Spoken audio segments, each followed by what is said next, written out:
Harry Kane was a disgrace last night. You know, it's Monday Night Football. You got Carragher and Neville. You got Sky Sports. You got TalkSport. You got everybody talking about it. You got waking up this morning, numerous journalists saying you can't really blame Harry Kane for going down like that.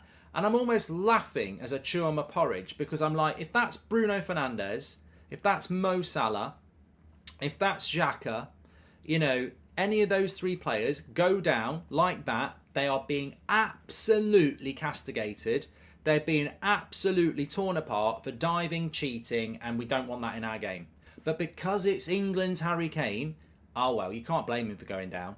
Doucouré, I feel like Dermot Gallagher again. Well, you know, if it's Bruno Fernandes, he's an absolute disgrace. But if it's King Harry Kane, you can't blame him. There is contact there. He's caught his face.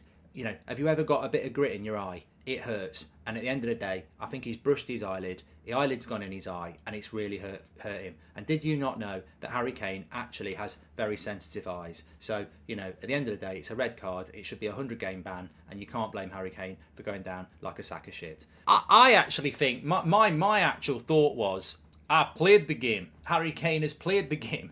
I would have done what Harry Kane did, because when I used to play, I was a bit of a shithouse. So look, I'm not calling Harry Kane a disgrace there. I think he's played the game. He's wound Doucouré up. Doucouré's touched his face and he's gone down and he's got him sent off. I think it's very clever by Harry Kane. If Bruno Fernandes did that, he'd be called a cheat.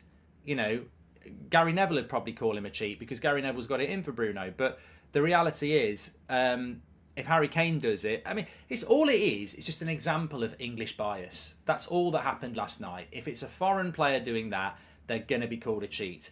If it's an English player who does it, oh, it's clever. It's clever. It's clever. It's really clever. And it is clever. It is clever. But that, a lot of people have asked me what do I think about the red card. I actually think it was clever by Harry Kane. I think he's played the game. I mean, there ain't no way Harry's 6'2". There's no way he's getting knocked down from somebody touching his face, even if he scratched his face. Have you ever fell over from somebody scratching your face? I mean, at the end of the day, the way he went down was bloody ridiculous. If somebody walked up to you and goes and scratches down your face, it's just not going to drop you down. Like, this is the thing that I was thinking about. That doesn't put anybody down. Nobody goes down from being scratched on the face. It doesn't. People fall over because their legs have gone. You uppercut someone on their jaw, their legs will jolt, you might knock them down, but you don't go down from some... You actually just do not go down from that. So, you know, it is simulation.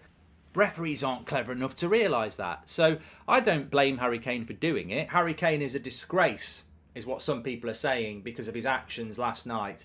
Harry Kane definitely appears to be Man United's number one target. If that's the player that Erik ten Hag wants Manchester United to sign, then Manchester United should try and sign him.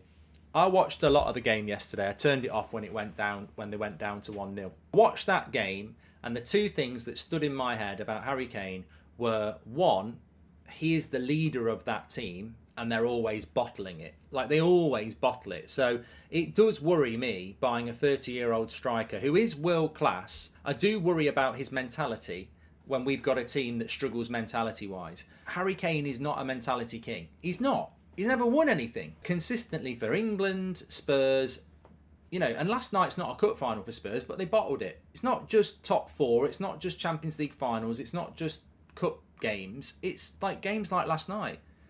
They bottle it so often, and Harry Kane is a permanent fixture in a team that bottles it.